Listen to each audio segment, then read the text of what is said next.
తెల్ల బంగారంగా పిలుచుకునే ప్రస్తుతం 30 నుంచి 60 రోజుల దశలో ఉంది. అయితే కొన్ని ప్రాంతాలలో ముఖ్యంగా కర్నూలు జిల్లాలో వర్షాభావ పరిస్థితులు నెలకొన్నాయి. దీని ప్రభావంతో పైరులో చీడపీడలు చెలరేగుతున్నాయి. రసం పీల్చు పురుగులైన పచ్చదోమ, పేనుబంక, తెల్లదోమ, తామర పురుగులు ప్రారంభ దశలోనే ఆశించి తీవ్ర నష్టం కలిగిస్తున్నాయి. దీనికి తోడు గులాబీ రంగు పురుగు కూడా అక్కడక్కడ కనిపిస్తోంది. ఈ పురుగులను గమనించిన వెంటనే నివారణ చర్యలు చేపట్టాలి. లేనట్లయితే నష్టం అపారంగా ఉంటుంది.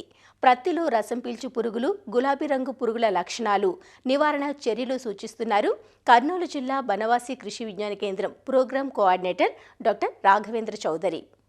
ప్రస్తుతం మనకు వాతావరణ పరిస్థితులకి ప్రతి పంటలో రసం పీల్చే పురుగులైనటువంటి తామర పురుగు, తెల్లదోమ, పచ్చదోమ, పేనుబంకతో పాటు గులాబీ రంగు పురుగు ఉధృతి కూడా ఎక్కువగా గమనించడం జరుగుతుంది. మొదట మనకు ప్రతి పంటలో ఈ రసం పీల్చే పురుగుల యొక్క దాని గురించి తెలుసుకుందామండి. తెల్లదోమ తల్లి రెక్కల పురుగు ఆకు అడుగు భాగంలో లేత ఆకుల మీద మరియు లేత పువ్వు మొగ్గల మీద మనకి గుడ్లు పెట్టడం జరుగుతుంది. పిల్ల పురుగులు మరియు తల్లి పురుగు ఆకు అడుగు భాగంలో చేరి గుంపులుగా చేరి రసాన్ని పీల్చడం వల్ల మనకి ఆకులు దోణిలాగా కిందికి ముడుచుకొని పోయి మనకి తర్వాత దశలో పూత మరియు కాత మీద కూడా గణనీయమైన ప్రభావం చూపించడంతో పాటు దిగుబడి మీద కూడా ప్రభావం చూపిస్తుంది. ఈ తెల్లదోమ నివారణకు ఎకరాకి 10 పసుపు రంగు జిగురొట్టలు పొలంలో 1 అడుగు ఎత్తులో అక్కడక్కడ అమర్చుకోవాలండి. ఈ తొలి దశలో మన యొక్క ఈ రసం పీల్చే తెల్లదోమ గుడ్లు నివారించుకోవడానికి వేప నూనె 1500 ppm 5 ml లీటర్ నీటికి లేదా 10,000 ppm 1 ml లీటర్ నీటికి కలిపి పిచికారీ చేసుకున్నట్లయితే మనకి తెల్లదోమ గుడ్లని సమర్థవంతంగా నివారించుకోవచ్చు. ఉధృతి ఆర్థిక నష్టపరిమితి స్థాయి దాటినప్పుడు డైఫెన్థరాన్ 1.25 గ్రాముల లీటర్ నీటికి లేదా అస్టామిప్రిడ్ 0.5 గ్రాముల లీటర్ నీటికి లేదా థయోమిథాక్సామ్ 0.3 గ్రాముల లీటర్ నీటి కలిపి పిచికారీ చేసుకున్నట్లయితే ఈ తెల్లదోమ యొక్క తల్లి పురుగులను మరియు తెల్లదోమను సమర్థవంతంగా నివారించుకోవచ్చు. పచ్చదోమ మనకి ఏంటంటే పచ్చదోమ తల్లి పురుగులు మరియు రెక్కల పురుగులు ఆకు అడుగు భాగంలో చేరి గుంపులుగా చేరి రసాన్ని పీల్చడం వల్ల ఆకు మీద ఉన్నటువంటి పత్రహరితము ఆకుపచ్చ రంగు నుంచి క్రమేణా పసుపు రంగుకు మారి ఆకుల అంచుల చివర్లన్నీ మాడిపోయి క్రమేణా ఎరుపు రంగుకి మారడం జరుగుతుంది. దీన్ని హాపర్ బర్న్ సిమ్టమ్ అంటారండి. దీని తర్వాత దశలో మనకి పూత కాత మీద కూడా ఈ పచ్చదోమ వల్ల తీవ్రమైన ప్రభావం చూపిస్తుంది. తర్వాత దశలో దిగుబడి కూడా తగ్గే అవకాశం ఉంది కనుక మనము దీన్ని కూడా సమర్థవంతంగా నివారించుకోవడానికి సస్యరక్షణ చర్యలు పాటించాలి. ఈ రసం పీల్చే పురుగు గుడ్ల నివారణకు వేప నూనె 1500 ppm అయితే 5 మిల్లీలీటర్ లీటర్ నీటికి లేదా 10,000 ppm అయితే 1 ml లీటర్ నీటికి కలిపి పిచికారీ చేసుకోవాలి. ఫ్లోనికామైడ్ 0.3 గ్రాములు లీటర్ నీటికి లేదా ఇమిడాక్లోప్రిడ్ 0.5 ml లీటర్ నీటికి కలిపి పిచికారీ చేసుకున్నట్లయితే మనం ఈ పచ్చదోమని సమర్థవంతంగా నివారించుకోవచ్చు. ఈ మధ్యకాలంలో బెట్ట పరిస్థితుల్లో మనకి పేనుబంక అనేది కూడా ఎక్కువగా ఆశించడం జరుగుతుంది.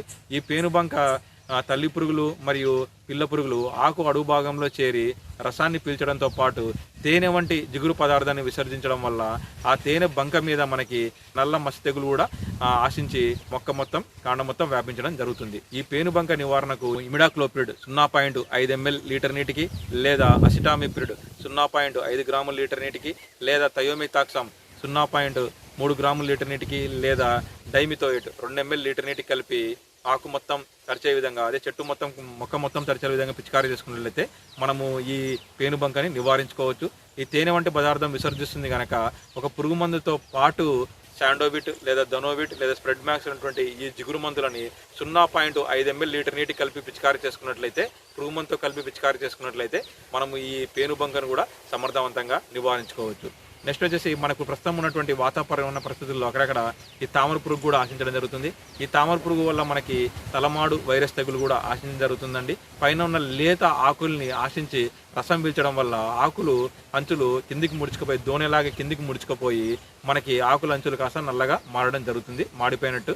ఆకుల అడుగు భాగంలో ఇవి రసం పీల్చి గోకడంతో పాటు మనము దాని యొక్క సలేవ మనకి ఆకు అడుగు భాగంలో అట్లే ఉండడం వల్ల అది ఎండిపోయి సలేవ మనకి వెండి చార మాదిరి నిగనిగా మెరుస్తూ వెండి చార మాదిరి ఆకు అడుగు భాగంలో మనకి గమనించడం జరుగుతుంది. ఎకరాకి పొలంలో అక్కడక్కడ 10 నీలం రంగు జిగురొట్టలు అక్కడక్కడ పంట మీద 1 అడుగు ఎత్తులో అమర్చుకోవాలండి.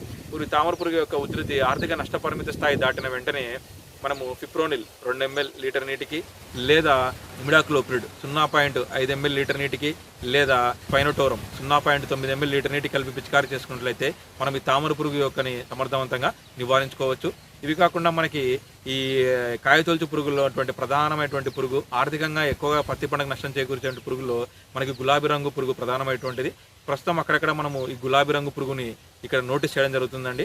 ఈ గులాబీ రంగు పురుగు కూడా మనకి లేత ఆకుల మీద, లేత పూ మొగ్గల మీద గుడ్లు పెట్టేసి తర్వాత దశలో కాయ తొనల మధ్యలో రంధ్రం చేసుకొని, ఆ గోడం లోపల ఉన్న రంధ్రం చేసుకొని లోపలికి ప్రవేశించి తర్వాత దశలో మనకి లోపల గులాబీ రంగు పురుగు ఈ దూదిని మరియు ఈ పత్తి యొక్క పిందెని మొత్తం తిని మనకి నష్టం చేకూరుస్తుంది. మనకు సమగ్ర సస్యరక్షణ చర్యల్లో భాగంగా గులాబీ రంగు యొక్క పురుగు యొక్క ఉనికిని, ఉధృతిని గమనించడానికి ఎకరాకి 6 లింగాకర్షక బుట్టలు పొలంలో అక్కడక్కడ పంట మీద ఒక అడుగు ఎత్తులో అమర్చుకోవాలండి.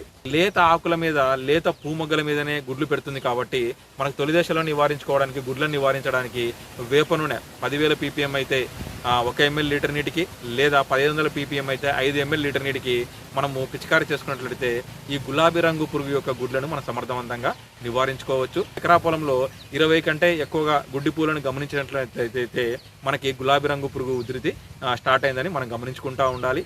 క్లోరిపైరిఫాస్ 20% ఈసీ అయితే 2.5 ml లీటర్ నీటికి, లేదా 50% ఈసీ అయితే 1 ml లీటర్ నీటికి, లేదా ఇమామెక్టిన్ బెంజాయిడ్ 0.5 గ్రాముల లీటర్ నీటికి, లేదా క్లోరాంట్రినిప్రోల్ 0.3 ml లీటర్ నీటికి మనం పురుగు మందులు మార్చి పిచికారీ చేసుకున్నట్లయితే గులాబీ రంగు పురుగుని మనము సమర్థవంతంగా నివారించుకోవచ్చండి.